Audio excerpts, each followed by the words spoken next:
to call if you want a banger or a hit. Yeah? Okay. But everyone has been trying their luck getting the song right. Flipperashe. Tell us, what does the song mean? What's the inspiration behind the lyrics? How did you begin writing it, putting it together, coming out with the music that's taken internet by storm the way it has? Yeah, it started in the studio. Outlaw has first produced the beat. He had this idea of putting the sample of the Shannai and and then doing the tabla and all of that, bringing the Indian flavor into it. And he told me like we want to have fun with it, so we were stuck in the studio. We were trying to bring up. We were trying to make the chorus first, so it's like dus dus yahi khosh fasala. So that was the first step. That was the thing that really like kickstarted the whole song. And then it was all about, let's see what we can write in the verses. The verses contained a couple of dances that I have created in my mind. But then I had to actually do them in real life.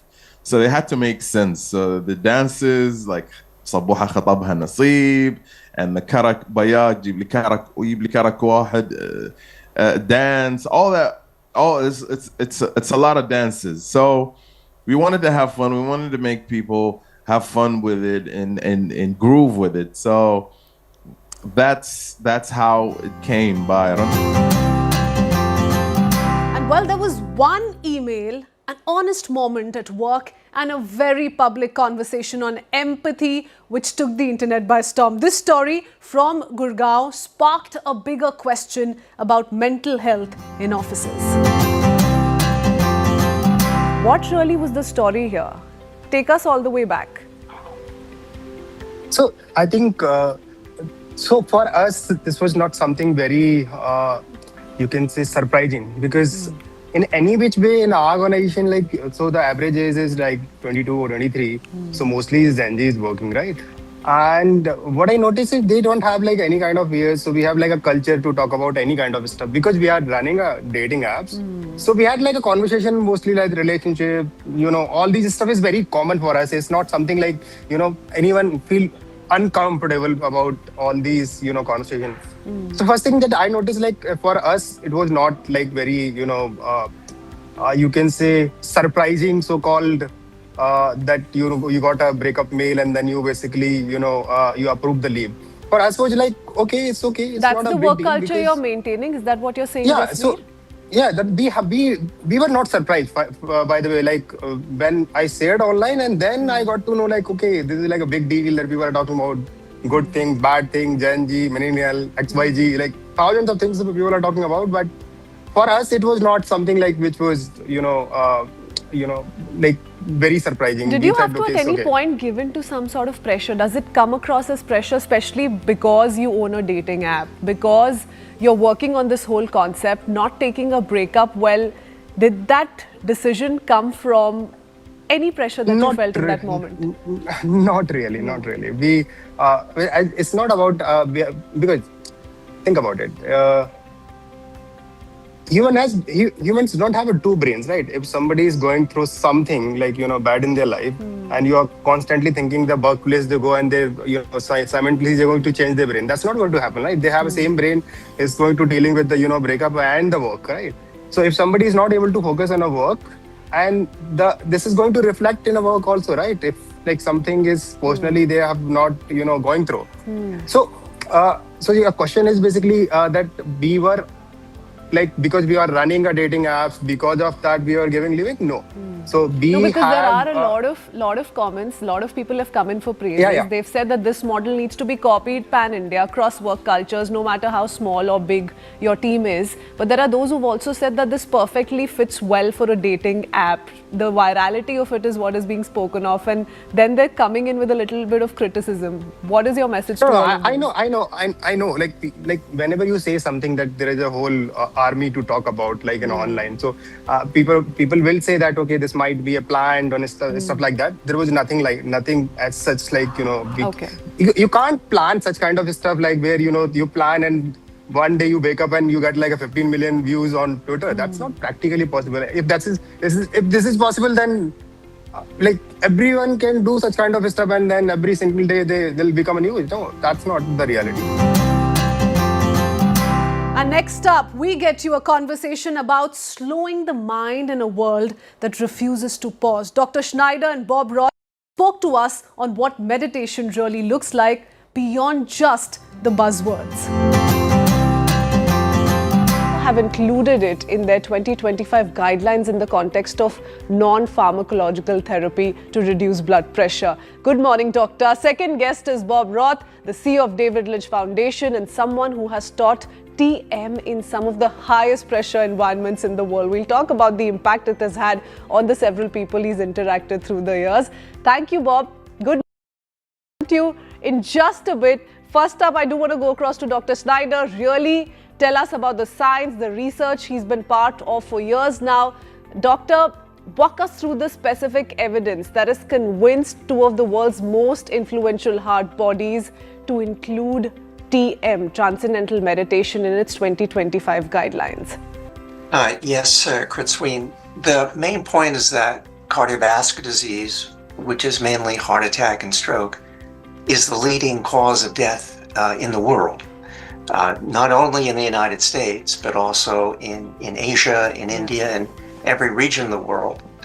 So the American Heart Association and the American College of Cardiology and related associations have been looking and evaluating at ways to prevent and treat this epidemic of modern time in the most effective ways.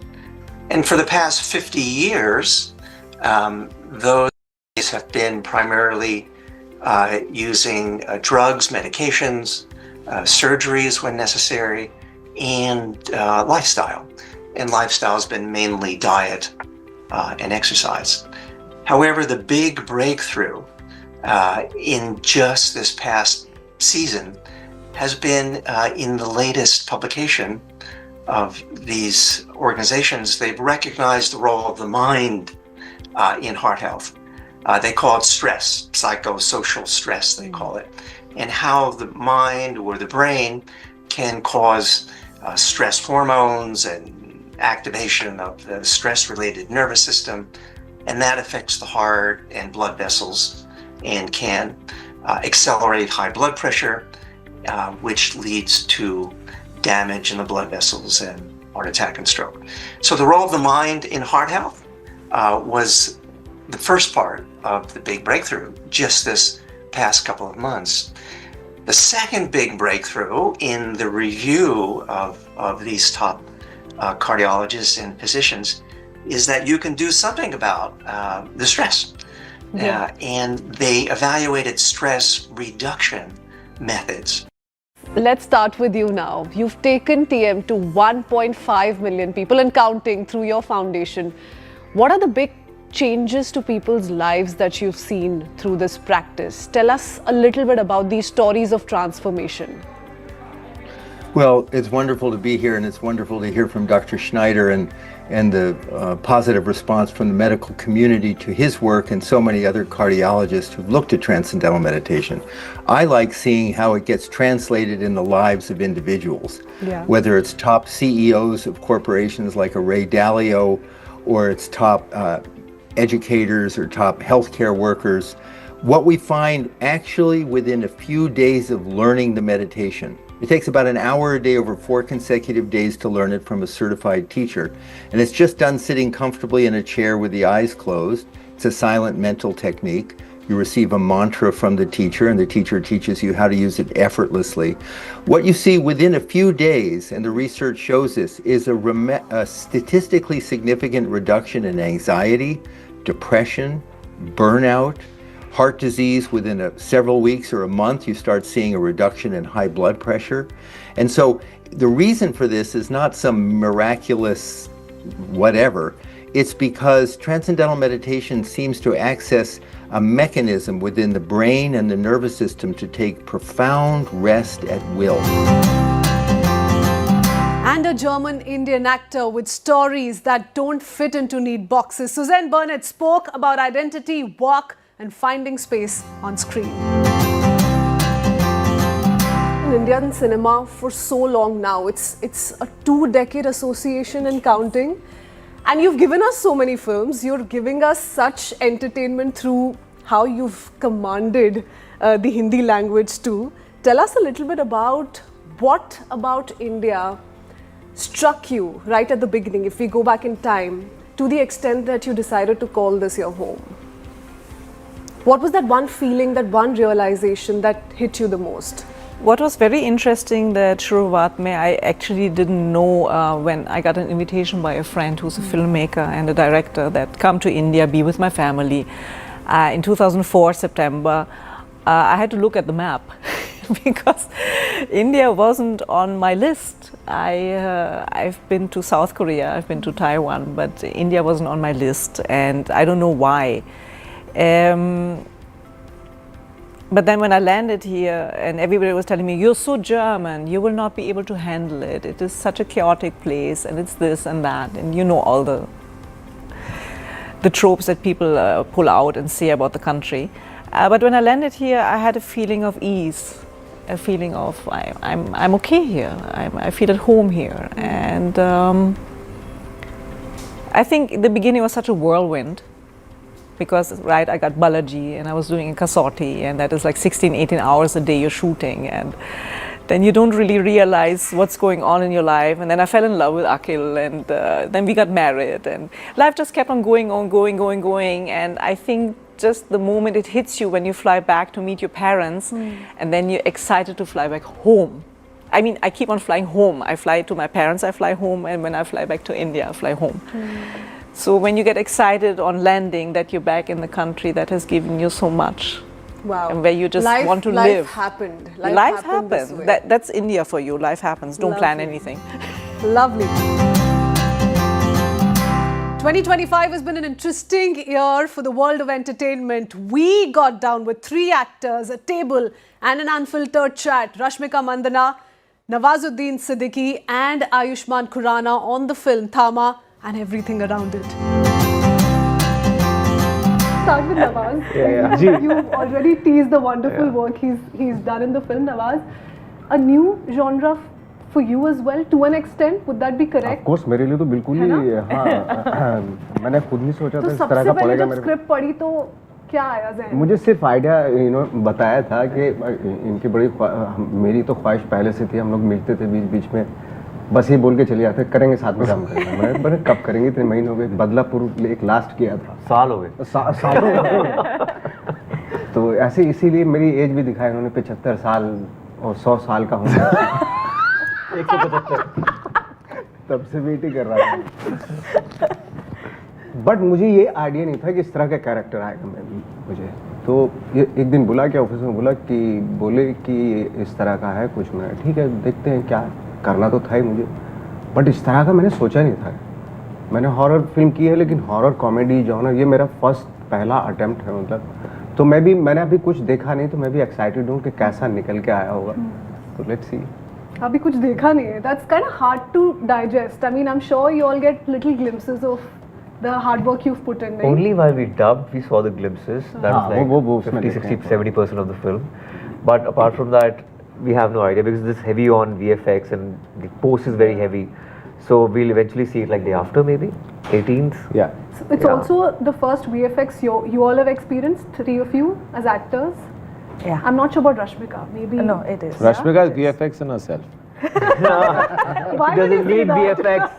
She doesn't need I'm not VFX. going to let go of that. Why would you say that?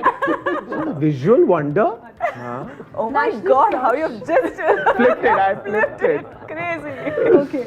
Ayushmann, I'll go to Rashmika in just a bit. I'll save the best for the lady in the last. But I also want to ask you about experimenting. So you've typically gone for very unconventional roles right from the beginning, Vicky Donor to Thama, and it's been quite a journey. How do you typically decide what role you're going to play? Do you sign up for it in advance thinking of a certain role you'll be playing, or this is what I want to pull off? Or does these kind of roles end up coming to you? Does that happen I always keep the automatically, film organically? first. I always keep the film first, the story first, and the uniqueness of the content. How is it always So So different. unique. And so unique. I think I'm full of gratitude that universe has conspired in that case, that I get to collaborate with great minds, and all my films have been disruptive in a way, and Maddock has the same think tank, and Dinu believes in that, and whenever he has something disruptive or unique, every time he has one, we've collaborated on Bala in the past.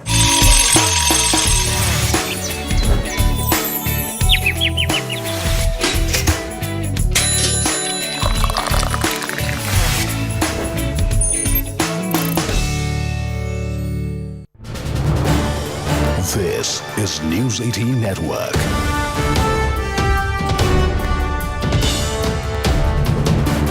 India's largest news network.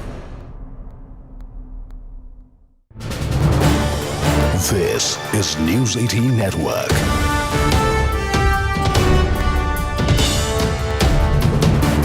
India's largest news network. Now we have a breaking news coming in where dense fog has engulfed Delhi NCR, where visibility is now reduced to near zero. Operations at the Delhi airport being conducted under the Cat 3 protocols. Delhi airport issues advisory, asks the flyers to confirm flight status as delays or cancellations may happen due to any dense fog. Now we're just getting this latest on the weather report in the Delhi NCR, which continues to worsen given the winter fog and smog, where dense fog has engulfed the entire Delhi NCR and the visibility has now dropped nearly to zero, which has impacted the operations at the Delhi airport. Under the Cat 3 protocols, now Delhi airport has also issued an advisory where they have asked the flyers to confirm their flight status and delays before moving to the airport. Joining us now is Senior News 18's Anshul Singh. Anshul, very good morning to you, and thank you for joining us on the broadcast. Now, what is the latest in the conditions, and how are the passengers and the airport authorities adjusting to this change? Well, definitely the current conditions have become a massive headache for both the commuters, passengers, as well as for the airport authorities, because since late last night, the visibility has gone down drastically. Even at this point in time, as we are speaking, the visibility is almost zero, and similar conditions have been reported from Palam Airport as well, where the Cat 3 procedures, as you rightly mentioned, are underway. Cat 3 essentially means that zero visibility landing, which is one of the capabilities of the Delhi airport, that zero visibility landings could happen. But for that as well, there are several norms that needs to be met, and hence very few pilots can actually go ahead and carry out these landings, and that has become one of the reasons why we are seeing already a number of flights have been delayed, a number of flights have already started to get cancelled, and throughout the day today it has been predicted by the IMD that the conditions would remain the same, not only today but for tomorrow as well. A red alert has been issued when it comes to the fog conditions, and tomorrow as well the fog conditions would remain very, very dense, and it is also expected that there could be a small spell of rain, which would eventually mean that there could be a slight relief from the pollution troubles over here, but the temperatures are going to go down drastically today as well. The temperatures are below the 10 degree mark, whereas the visibility will continue to remain very, very poor at least till noon, and even after that it is very unlikely that there will be any relief for the people of Delhi. As we are telling our viewers, that the airport authority has in fact issued this advisory, and it is and we would also like to appeal to our viewers to actually go ahead and check their flight timings before they leave their house, and also have some extra time in their hand, because today is the day before the New Year's, and hence there could be a lot of traffic on the streets of the national capital as well. So any person who is planning to leave from the national capital should actually check the timings of the flight before getting on the streets of the national capital. Right. You rightly mentioned that the IMD has issued travel advisory, as well as the fact that the fog will remain there for a couple of days. So how are the airport authorities and other, even the train travel authorities, how are they adjusting to the passenger demand, given the fact that this is a very crucial travel time where people do travel to multiple cities? How are they adjusting to the demand? Well, definitely there are SOPs that are already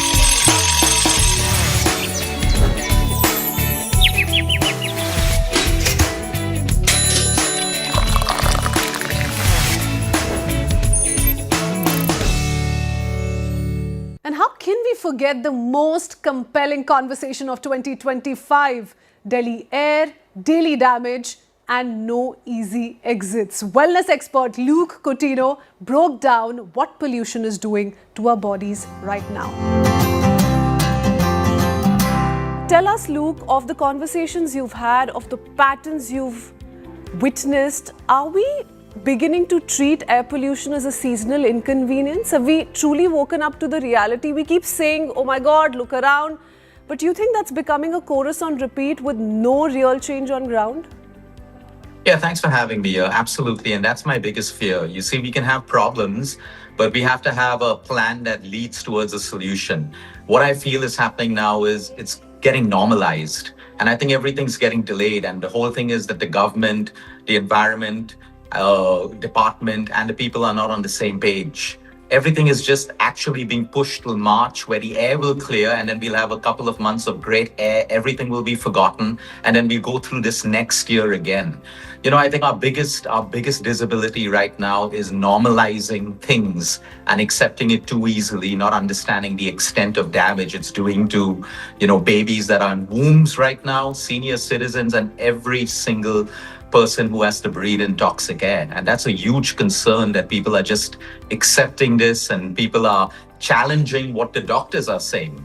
There are reports saying that, air pollution has nothing to do with lung cancer, air pollution has nothing to do with disease. And that's the point. Where is this going to lead to if people are even ignoring what top doctors across, not just India, across the world, are saying and even proving through science the impact of toxic air on all of us at this moment? Yeah, because, before asking questions, posing questions to those who are in charge, we must ask these questions to ourselves as well. Luke, some people, and I say this because some people in particular are still going out for walks. We see those images every now and then. Some are still smoking. What are they not realizing is happening to their bodies when they expose their bodies and their lungs to this kind of air? See, it's pretty simple if I have to make it really, really simple, because a lot of people talk about cancer, respiratory problems, and it's all right. But all of these conditions arrive from DNA that gets corrupt. Every time we have exposure to toxic air, our DNA is corrupting. All disease is born from a cell. Every cancer is born from a cell.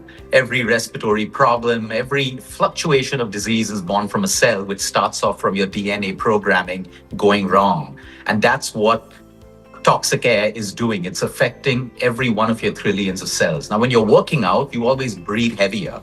You're running, you're walking, which means your heart-lung capacity is working at optimum. You're taking in more of the toxic air, and your body's struggling to filter that out. It never filters it out completely, because none of us really breathe the full way. When we sit down to do pranayama, we take complete inhales and complete exhales. That's how we should be breathing. So all of this is now accumulating, leading to systemic inflammation, and you have DNA corruption. It's a perfect disaster for deadly diseases. So people have to realize, but I want to be fair over here. People are also fed up. They'd rather just go out and get a walk for their mental health, and they're like, whatever has to happen, happens. I spoke to a 82-year-old man who doesn't miss his walks, and he's walking in polluted areas as well, Delhi and Mumbai. And he said, hey, if I have to die, I have to die, but enough is enough. No one's going to solve the problem. I just want to go for a walk and feel happy. And then there was this viral claim, a packet of ORS, and a lot of confusion online. Revant, or food farmer, cut through the noise with facts that actually matter on the fake ORS controversy.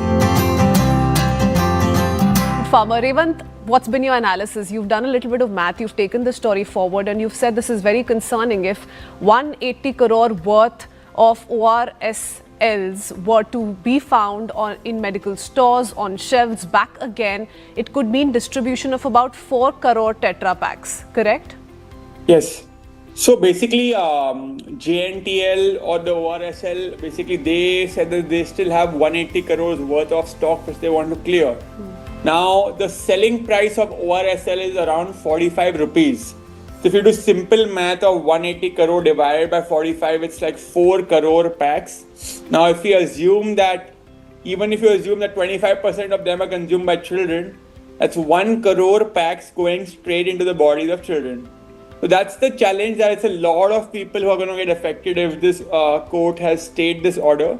The other thing is, I am assuming this 180 crore is based on the selling price. Assuming it's based on the cost price, it will be even more, because the cost would probably be 20-25 rupees or even lesser. So if you do 180 crore divided by 20 to 23 rupees, then the number of packs of fake ORSL is even more. So that's the challenge, which is why I'm opposing this very aggressively, is that we don't want lakhs or crores of children. Ideally, I would not even want one child to consume this, which is why both the doctor and I have been opposing this. Prioritizing marketing to an extent that medicine is being ignored. Do you think that's what's gone wrong here? Yes, by and large, that we prioritize marketing, unfortunately, in every space. So the industry is prioritizing marketing, and we ignore the health impacts, and sometimes we justify things based on freedom of choice and legal loopholes. So like a small tiny disclaimer, not an ORS. So technically they were legally compliant potentially. So the challenge is that with every law you pass, there can be some loophole which someone can find and say that we are legally compliant. So even in the past, when I have fought some legal battles with companies and I have called out fake marketing, they keep saying one thing: we are compliant with the law. I never said that you're not compliant with the law. All I usually say in my videos is that you're misleading the users. So I think that's the thing that they use. There's a line, creative visualization. You'll see a big orange, but there'll be barely any orange in juice and things like that. So they use creative visualization to an extent where it becomes lying almost. Indian football, hard truths and harder decisions, a conversation triggered by the arrival of Lionel Messi to India. Bhaichung Bhutia and director of Minerva Academy Football Club Ranjit Bajaj spoke about what's broken and what isn't, and what needs urgent intervention. All of last week we've heard of so much football. So let's take you back in time a little. What was the football ecosystem like when you started playing? And this, we're talking about early 90s, in terms of facilities, in terms of money, and possibly respect as well. I think in terms of facilities, I think obviously it was limited, but the joy of just playing in a big club like East Bengal was so much fun, and it was really big because every footballer, every child wanted to play either in Mohun Bagan or East Bengal. And when I got a contract at the age of 17 to sign and play, I think that itself was massive. So we're not really looking about, we didn't really care about the kind of conditions, because obviously we're talking of this as around 90s, early 90s, 91, 92. And I think everywhere, the facilities and the infrastructure, everything was bit challenging. So for me to come from Sikkim and play in a Kolkata Maidan in East Bengal was I think more prestigious, more fun, and I did not really look into the kind of facilities and infrastructure. Then it was just proud and proud feeling to have just signed with a club like East Bengal.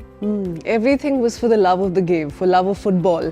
Bhaichung, was there a sense that this could be a viable career in India? And again, we're talking about early 90s. No, I think a lot of the players those days played football to play for India and then get a job either in railways, services, PSUs or somewhere. A lot of them were in armies as well. So yeah, I think when I first played for India in 95. My seniors, I was just 18 when I made my debut, and all the senior players that played alongside me were all with jobs in different PSUs, banks and all that. So I think it was more of playing for India, getting a good job, and establishing yourself and making your life little comfortable and more easy. And if I may ask, Bhaichung Bhutia, what has changed the most since your playing days? Because you've been tracking this journey, you've been part of it, now you're in the coaching space. What big changes have you seen since your playing days? No, I think with time things have changed for good. We've first change was the cable networks came into India, private sports channels came in, India opened up to the world. We went, globalization came into it, and things changed. Then football was telecast live in private channels, which was watched across India, even outside India as well. And then the semi-professional or professional league in India started with National League, and then slowly it evolved into better quality league, which is now called Indian Super League. So I think in terms of players, facilities, in terms of salaries, in terms of infrastructure, I think things have changed. And also, players have become household names. Yeah. And you can see, I think the quality of football and quality of infrastructure and quality of facilities have everything changed for good. Your academy, the under-14 team, has rewritten Indian football history by conquering Europe's biggest youth tournaments, all in one single year. So tell us what you got right. Ma'am, like you have been pointing out very right, and like we just had Bhaichung say the magic words, that you are not going to suddenly produce a senior team which goes and does wonders in the world without it having ever have done wonders at a junior age group. So if you're not going to win the under 14s and then the under 16s and the under 19s in Asia, you don't even think of qualifying. See, ma'am, forget about qualifying for the World Cup. You qualify for the World Cup by being in the top 4 in Asia, and now because you got 64 teams, maybe the top 8 in Asia. And how far are we? We are ranked 16th in Asia, and even sometimes even going down to 20th. We have been in a free fall for a couple of years. And that's again due to, yes, ISL coming in, like Bhaichung said, and professionalism being brought in. The good things about ISL you cannot deny. But it's like, you're driving in in Las Vegas F1, but you're driving on a Maruti. Okay, so the standards around football, the glamour, the pitches, the infrastructure, and the professionalism is all there. But the standard is not up. Speaking of football, young, focused, and already playing the long game, Urban Negi speaks about discipline, about his football dreams, and growing up too fast. Good morning, Urban. Hi, hope you're doing well. Urban, how does it feel being part of Everton's Youth Academy, wearing that jersey for the first time? I felt good that I got into the team, and I felt also excited and happy that I was a part of Everton Academy. Urban, look at you dribbling the way you are. At what age did you start playing football? I started playing football at 5 years of age, and then I just fell in love to it, and then now it's my favourite game to play, and I play it every day. And do you have any interests outside of football? So are there any other games or any other sport that interests you? Well, I play like a bit of bowling and some crazy golf. Okay, some crazy golf it is. Okay. Urban, any changes you noticed as soon as you joined a Premier Academy? Any changes in your game, in your style, or the environment that you're training in? So I felt changes that I had to make new friends because I was born in London and I played for Crystal Palace in London. And then the changes I felt were that it's going to be harder because I was on trial for them, so I had to work my hardest. And also I had to, the changes were that they got very different abilities to in London. So, like, sometimes in London, players are like very dribbly and they dribble loads. And then players here, they like do like 1-2s, passes, and tiki-taka. You know, I can't get over these visuals of you dribbling the way you are. Urban, let's talk a little bit about football skills. Is it dribbling, passing, or shooting? Which one is your favorite? My favorite is probably shooting. And from the world of sports, two minds, one board, and very different journeys. Fabiano Caruana and Pragnanda in a rare, grounded chess conversation. Hear it for yourself. Prag, I want to first up begin with you. How different is playing in a league like GCL compared to your classical tournaments? Yeah, it's completely different. It's about the team. It's not. I mean, individual performance don't really matter if the team does well at the end of the day. So, I'm enjoying with my team, and hopefully, last few days will go our way as well. And you don't hear chess players say that very often, isn't it? Fab, what excited you about a league format like GCL? Because this is your first season. Well, it's just a fun tournament to play a bit of faster time control and with my team. I can make out that you'll all have had a few exhaustive days. Rakshit, let's come to you.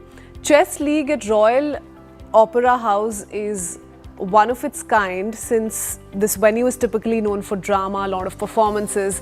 What was the thought behind turning it into a chess battlefield? The GCL features a lot of drama, entertainment, and performances, so I don't think it's very different than any other form of theatre. We've seen some incredible performances over the board. Two of the gentlemen that are on our panel right now have had some great matches. So in that sense, I think a theatre works for what we're trying to achieve. The idea was to put in both an element of theatre over the board at the Royal Opera House where they're playing, but also be able to accompany that with a fan zone where fans can actually closely interact with all our players, including Prag and Fabi. And we've been quite overwhelmed with the response to that. So it's a gamble that paid off, I think. And it's given us something to think about in terms of how we go forward. How nice. Prag, you are, as we speak, one of the faces of the new generation of Indian chess. What responsibilities, though, are you typically shouldering while playing in a league tournament vis-a-vis your classical tournaments? Is the pressure any less? I think there's less pressure here for sure. I mean, compared to playing some, extremely important tournament like candidates, for example. Yeah, I think compared to that, there is certainly less pressure. And when you play as a team, I think you also you have less pressure, because even if you lose, there will always be someone to score that important win. So you can always depend on the team, even if things don't go your way. So I mean, overall, I think it's a great format to have in chess. And do team leagues, Prag, change the way you take risks or approach a position, because you've got so your support system right there by your side? Does it change how you approach the game? Yeah, certainly. I think it's not about individual game, but more of a team. So sometimes you have to take more risks. Sometimes, you have to try and make a draw. It depends on according to the team situation. Fab, is it challenging for you, for someone like you, to switch from deep classical thinking to faster? And this is a very spectator-friendly format. So how is the switch for you? How is it connecting, most importantly, with large audiences gathered outside the venue when you're making your way to the venue? Not so different. I think it's about the same. Yeah, I think it's a very impressive crowd. It's nice to see.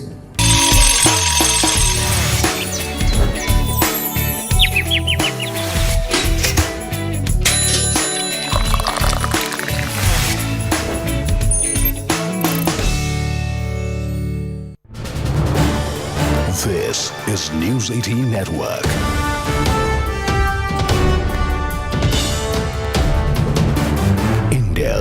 largest news network.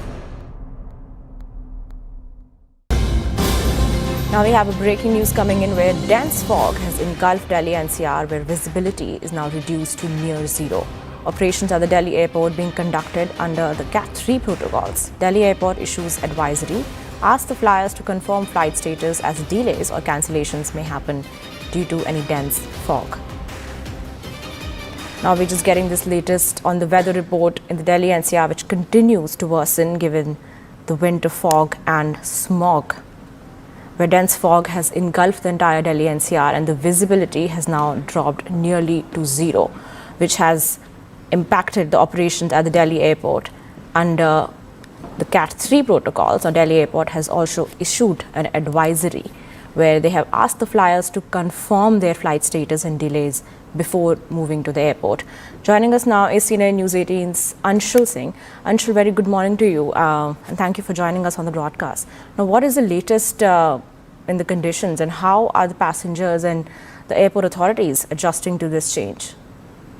Well, definitely the current conditions have become a massive headache for both the commuters, passengers, as well as for the airport authorities, because since late last night, the visibility has gone down drastically. Even at this point in time, as we are speaking, the visibility is almost zero, and similar conditions have been reported from Palam Airport as well, where the Cat 3 procedures, as you rightly mentioned, are underway.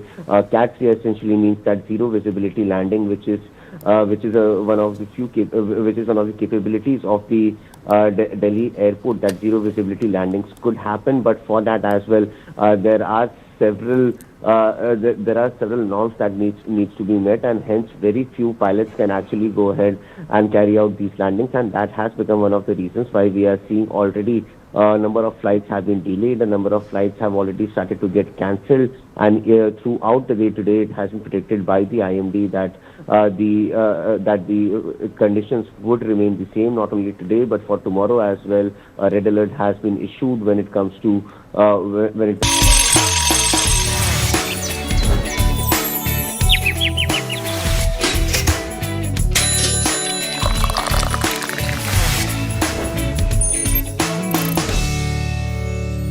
Let's now move on to a short but sharp moment with Goa's Chief Minister. This is the special Breakfast Club edition where no politics, no heavy talk, just a relaxed chat with Goa's Chief Minister. This was a rare off-duty moment, talking life beyond being a politician. Listen in. अगर आपके दोस्त होते जो गोवा को देखने आ रहे हैं और उन्होंने कहा कि हमारे पास 2 दिन हैं, हम क्या करें, तो आप उन्हें क्या क्या बोलते? मैं स्पेसिफिकली नहीं, दोस्त आते हैं गोवा में तो मैं उनको कहता हूँ कि एक दिन you can spend on the coastal side, either on the north otherwise south. The maximum people prefer the north Goa so that it is an happening place रहती हैं. और द सेकेंड डे मैं हमेशा के लिए उनको कहता हूँ क्योंकि आप इंटीरियर गोवा थोड़ा सा देखिए, क्योंकि इंटीरियर गोवा में द टेम्पल, बाकी जो इनलैंड वाटरवेज, बाकी सब कुछ के लिए प्रीफर करो. And well, the faces behind the frames we all recognize. Joseph Radhik on celebrity photography and capturing people as they are. You're going to hear in this conversation all top celebrities, the moments that have taken the internet by storm. Can we start with the one question that must be asked of you? We're going to try and put you in a little bit of a spot now because we've seen the Anushka photographs, we've seen Katrina, Vicky photographs, we've seen Aditi Rao and Siddharth photographs. Yeah. They've taken the internet by storm. Each of these weddings, if I were to ask you, which one of these was your favorite experience? What would you say? Oh man, you're putting me on the spot because I'm totally expecting one of the brides to text me if I don't take their name right now. No, but honestly though, I think 2017 when I shot Virat and Anushka's wedding, it was extremely special for me. It's a photographer's dream for their work to be seen by, a few million people, right? And to think that my work in fact went so viral in that moment, and that so many people saw it across the world. A lot of photographers argue when their images are used without copyright, you know. But I was on the other end who was just super happy, grinning to see my images on places like a barber shop in Udaipur or some firework or a pataka dabba somewhere or the back of an auto, right? So that entire year after Virat and Anushka's wedding was just sublime, okay? And last year for Radhika and Anand's wedding, it was the next level for that, right? If the whole of India saw these photos, then the whole of the world witnessed those images, right? I literally cannot tell you. It was my childhood dream to make photos, that would be published somewhere. But to think that my photos would go that far is something that I never anticipated. Can we just pull up that Virat and Anushka photo again? And there is a few. There's also one, I think, where one of them is kissing the other on the forehead, or they're about to. It just looks That's Joe's favorite picture. Yeah. Yeah. But, no, he is kissing. Yeah, Joe, if we could ask you, so you've been doing this for more than a decade now, but as you say, that was kind of the start of the honest and raw celebrity photo. And you kind of brought that to the fore. Can I ask you, how much of that is the couple's own input? So tell us, is it, Anushka sitting down with you, or maybe Virat sitting down with you and saying, I want my photos to look different, I want there to be that honesty. How much of that is a couple's input? Tell us. Okay, excellent question. I think their input primarily was that I should be there to document the wedding, right? And beyond everything else, just to document the wedding so that the world can see the kind of wedding that they had without any input from them, without any input from me or from them during any of these moments. Correct? I think that itself I was left smiling to hear somebody say that these images should portray a real view of their wedding, right? I think that was something that till that point at least, whenever you saw celebrity photos, they would be dramatically posed, very polished, etc. But like in the image on screen right now, you can literally see the crow's feet in their eyes, right? None of these images are retouched. There was no professional retoucher with me during those days. It was just me editing these photos and giving them, and then the world seeing them within minutes. That was it, right? And again, so I think there's one or two photos which are on Sabyasachi's page and was on the cover of Filmfare, which are posed photos, but the rest of it, everything is completely candid photography, right? And I was just explaining how candid photography today is a term that is butchered, right? In the essence of it, the camera should be invisible. It should not exist. I should be invisible. And I think that's what you see in these photos. If you were a guest at that wedding, this is how you would have seen the wedding. That's it. I think that's the biggest thing I can tell you. Let's now move on to this very special interaction with my colleague, a creator stepping into a new chapter. Prajakta Kohli speaks about her book, Writing Honestly, Mental Health and Being Seen Beyond the Screen. 12 or 13. Yeah. Okay, firstly, for people our age, that's rare. That's so cool that, you met someone and you have both just sort of been so focused about it through the last few years. That's no. I was going to ask you exactly that. What is that like? How do two people in their early 20s, going through the career trajectory you were going through, keep coming back to each other, deciding, yes, you are the one? What does that look like? I think it was a mix of many things. There was definitely love, yes. I'll never debate that, because the stuff we've put up with for each other, love can be the only answer to that, because you're blind and you're stupid in love, and only then can you stand some tests of time that are very, very tough in general when it comes to relationships. So that though I'll never debate. But beyond that, I think it was a mix of comfort. It was a mix of habit, because when you grow up with someone, sometimes when things got tough, we were also scared to walk away because we were so used to each other. There was this whole sense of comfort and security that had come in each other's company. Like I say that to him so many times, I'm like, there are so many times when I love you but I don't like you. Yeah, that's a Yeah, but that had come because of the very important years of our life that we, and like you said, like both of our lives changed in this decade that we spent together, where we went from being in college to he started working at the High Court, and then I started working at the radio station, then he moved from practicing law to corporate law, and then I have moved on to everything on digital, and we kind of kept growing. As we kept growing older, we kept growing further different from each other, and in some strange way I think that worked, because I don't completely understand what he does, he doesn't completely understand what I do, but we give each other that space. So because our individual lives are still existent, when we come together we have, it's like a an dance, equation, a beautiful two separate dances, yeah, you know, where so you're- that equation has stayed the same, and we worked very, very, very, very hard. There have been times when I don't believe how patient he's been with me, and there have been times where I don't believe that I was so patient also.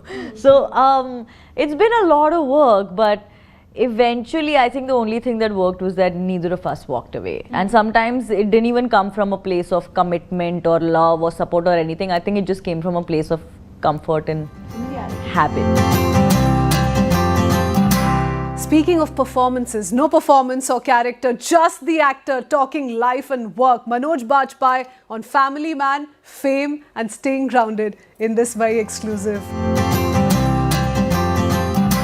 Police officer ka kirdar to goes back to Shul. Manoj, from then to, you know, from a serious cop with so much depth to the character to now finally having played so many roles and reaching this point of playing Inspector Jhende. How was it for you? It was fun actually, because So much humor in that character. Yeah, a lot of humor. And straight-faced. Yeah, because Jhende sir himself is a very easygoing person. There are many things that one has imagined about Jhende sir, but there are many things which one tried to keep it like that. A is very devoted to his family, to his wife, that he still is, though Mrs. Jhende passed away, but is still carrying the T-shirt where Mrs. Jhende's photograph is there. So you can imagine the love between both of them. So we tried to create that even through the performance. So someone, even my co-actor Girija, she's a beautiful actress. Someone asked her for how many long you've known Manoj Bajpayee.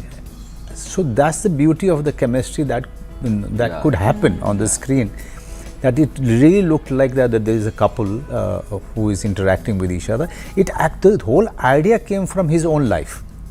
Okay, so when you are getting the essence and the idea of the person who you are playing, and with a lot of more sincerity and honesty, I think you start looking or sounding like the real person. Here we are talking about one person, who is devoted to his and very sincere to his duty, and also his valor and all his glory, and those things are real. It happened. जब आप किसी का किरदार निभा रहे हैं, किसी के जिंदगी पे, you know, you're literally putting out a film, an piece of art. How close do you typically, and this is a little detailed question, how close do you have to get to that person and his life, and how do you draw that line? क्योंकि एक इंसान भी कितना share करेगा, कितना बताएगा. So as an artist, how do you approach that kind of a situation? I wanted to meet Mr. Jhende before we started, but Chinmay said no. Please don't meet him, because I don't want, because what he has done, he was 48, 49. Now he's at a certain age, so the similarities will not be there. Okay, so I want you to be to think that you are 48, 49, and you are doing that performance, keeping all of these elements in your mind. And that's all from 2025. Thank you for starting your mornings with us all year long. From all of us at CNN News 18 and Team TBC, wishing you a very happy new year. Hope you have the best start to a smashing 2026. We'll see you in 2026 next. Bye-bye.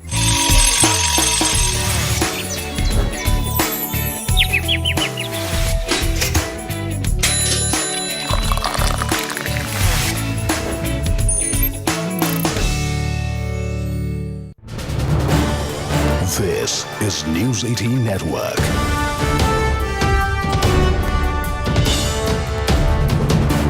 India's largest news network. Now we have a breaking news coming in where dense fog has engulfed Delhi NCR, where visibility is now reduced to near zero. Operations at the Delhi